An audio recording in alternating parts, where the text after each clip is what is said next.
시간이 금방 가네요. 벌써 뭐 어떻게 돼? 그 11월 끝나면 12월 가면 한 살 더 먹네. 벌써 금방 가죠. 아무튼 그렇습니다.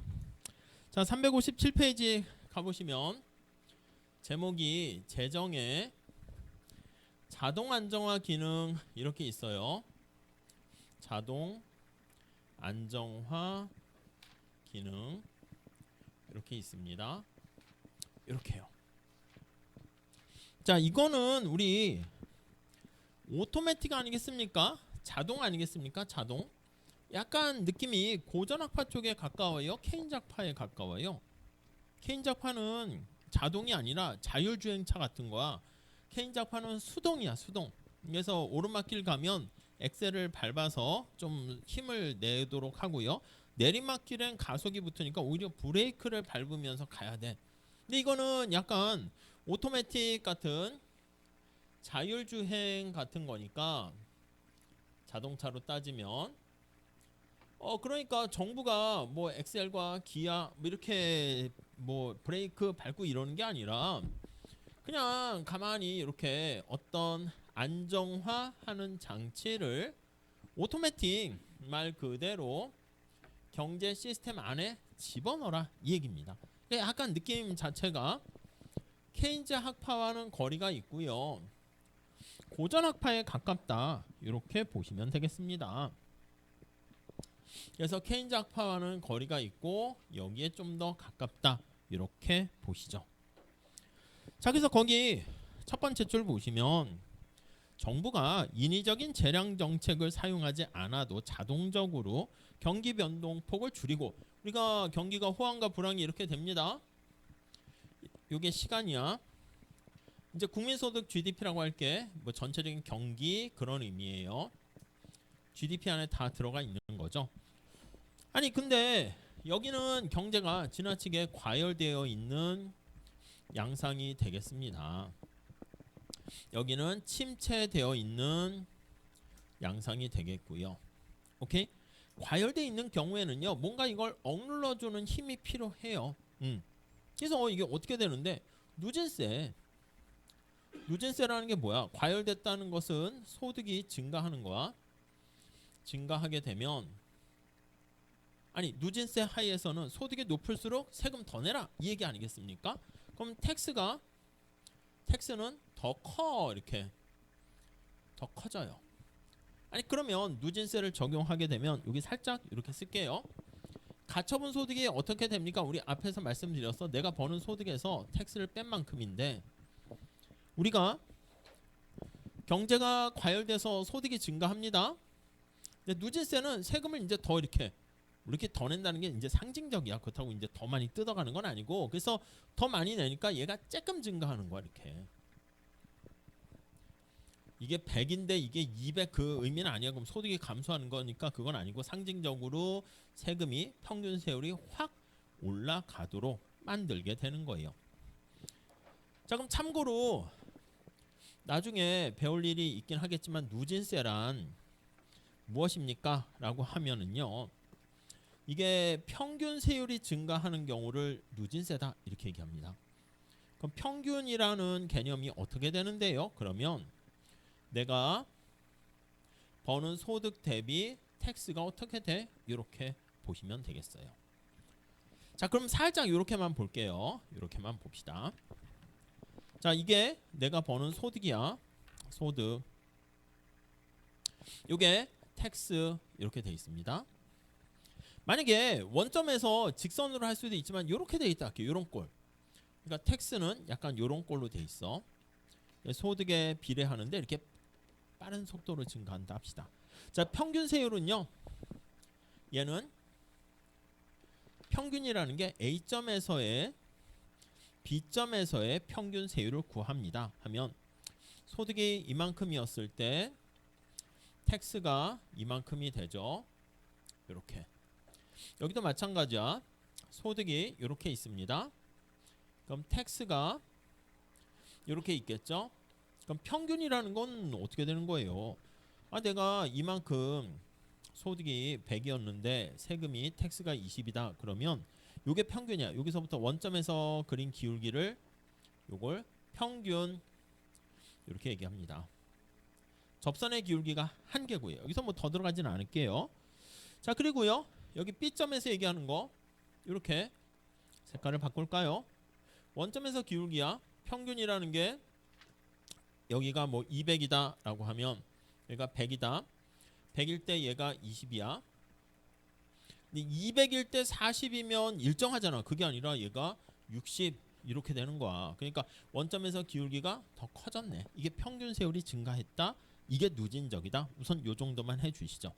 뭐 한계와의 관계로도 표현할 수 있고 탄력성으로도 표현할 수 있는데 요 정도만 봐주시고, 아무튼 결론은 소득이 증가해서 돈 많은 사람들이 세금도 더 많이 낸다. 이렇게 보시면 돼요.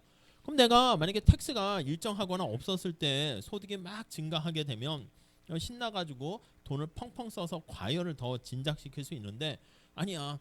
여기 오히려 가처분 소득이 생각보다 덜 세금을 많이 내니까 쓸 돈이 별로 없어요.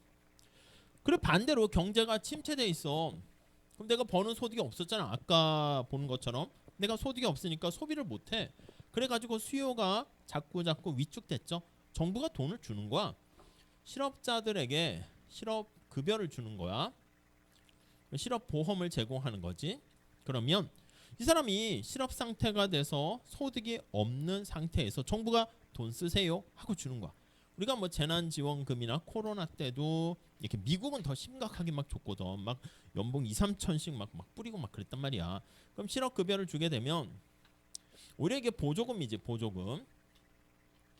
보조금을 받게 되니까 소비할 수 있는 힘이 생겨. 이렇게. 자, 그래서 이게 경기의 변동 폭이 이렇게 완화되는 것을 알 수가 있습니다. 그래서 재정의 자동 안정화 기능 이렇게 표현을 하게 되는 것이죠. 오케이? 그 정도 봐주시고, 자, 여기서 밑에 두 번째 단락에 보시면 누진세와 실업보험, 사회복지제도가 거기에 해당하는 것이고, 누진소득세라는 것은 소득이 증가할 때 세금도 그만큼 더 낸다라는 거 보시면 되겠습니다. 넘어갈게요.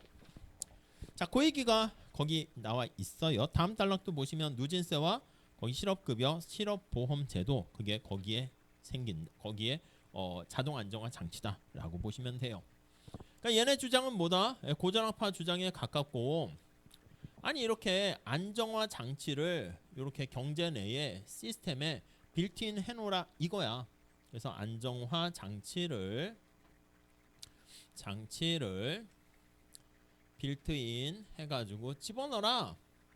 빌트인 해가지고 집어넣어라 하게 되면 정부가 재량적으로 하는 거 반대 이렇게 되는 거죠. 그래서 이거는 뭐냐면 재량에 반대하는 고전학파 주장이다. 이렇게 보시면 되겠습니다. 그거 하나.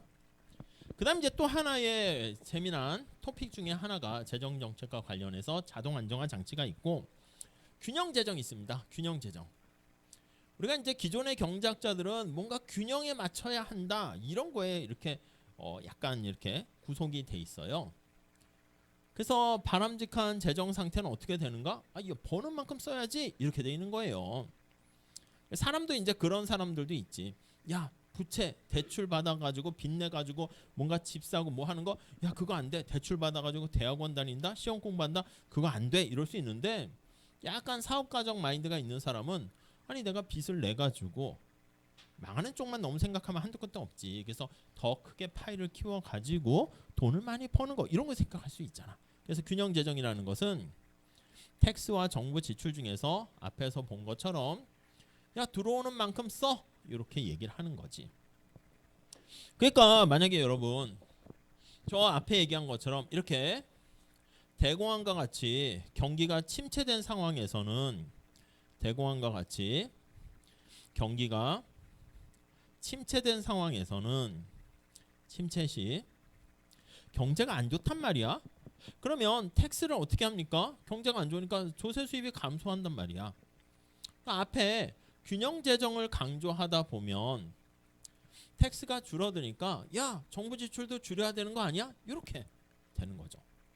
근데 경제가 침체되어 있는 상황인데 균형을 고집하게 되면 균형 재정을 고집하게 되면 고집은 케인즈는 뭐야? 경제가 침체됐으니까 정부 지출을 증가시켜서 적자 재정이라도 지금 펼쳐야 된다라고 하는 건데 얘를 줄여 버리게 되는 거니까 어떻게 돼요? 오히려 균형을 고집하는 것은 앞에서 얘기했던 총수요가 위축됩니다.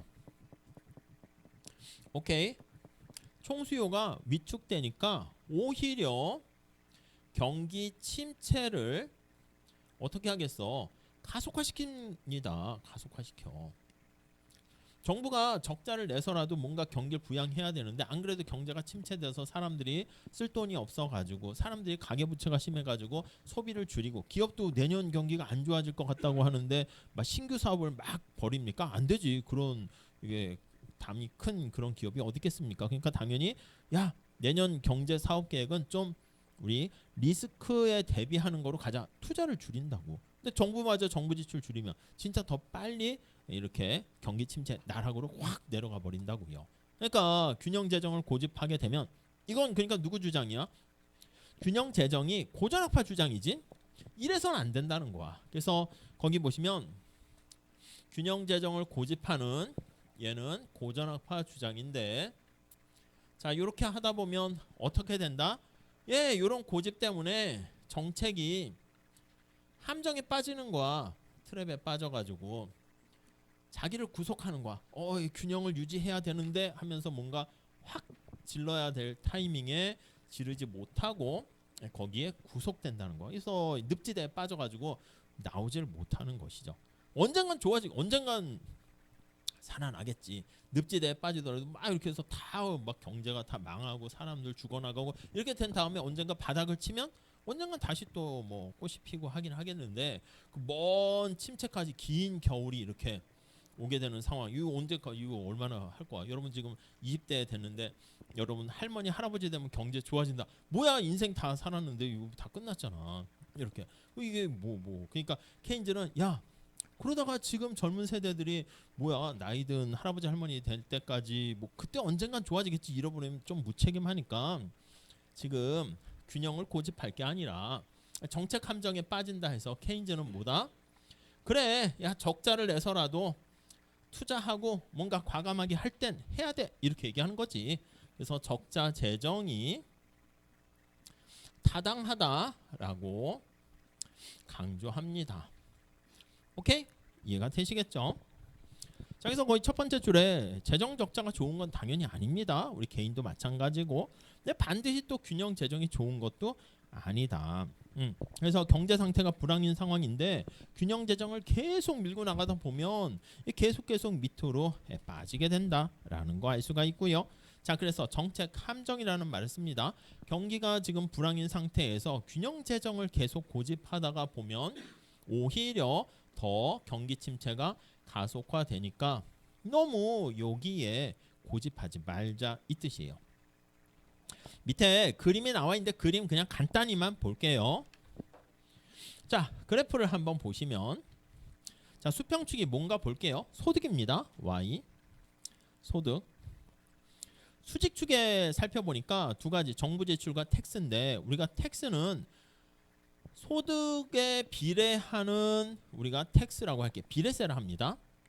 얘는 이렇게 있어. 소득이 증가하면 세금을 더 많이 걷어요. 특히 뭐 누진 소득세도 되고 누진 비례 소득세. 그러니까 아무튼 누진세도 비례세에 들어가는 거야. 그래서 소득세라는 것은 소득이 증가함에 따라 세금도 더 많이 내는 거예요. 오케이? 자, 그런데 여기 보시면 정부 지출은 이건 소득과 상관없어. 정부가 돈을 얼마나 쓸까 계획을 하는 거지. 아까 얘기한 것처럼 내년도 예산은 이렇게 해서 정부가 쓰겠습니다. 미리 계획을 하는 거야. 자, 근데 균형 재정을 강조할 때는 여기가 되는 거죠. 밑에 보면 Y0. 오케이? 근데 앞에 얘기한 것처럼 대공황 상황에서 경기가 침체됐습니다. 그럼 침체라는 건 어떻게 돼? 여기 아니겠습니까? 밑으로 하면 Y1. 얘가 경기 침체 상황이야. 침체 상황에 왔어요. 그럼 여기서 보면 점점점점 보면 여기가 정부 지출이고 여기가 텍스인데 이 상황에서 어떻게 정부 지출이 조세 수입보다 더 커요. 그러니까 이게 적자가 되잖아. 적자. 앞에서 얘기한 것처럼 어떻게 해야 된다? 적자니까. 적자니까 지금 균형을 유지해야 돼. 이렇게 약간 앞뒤가 약간 꽉 막혀 있는 거긴 하지. 균형이 제일 중요해. 꽉 막힌 게 아니라 저거에 너무 이렇게 약간 딱 갇혀 있는 거지. 그러면 지금 어떻게 해야지 균형을 유지합니까? 적자 상태로 균형을 위해서는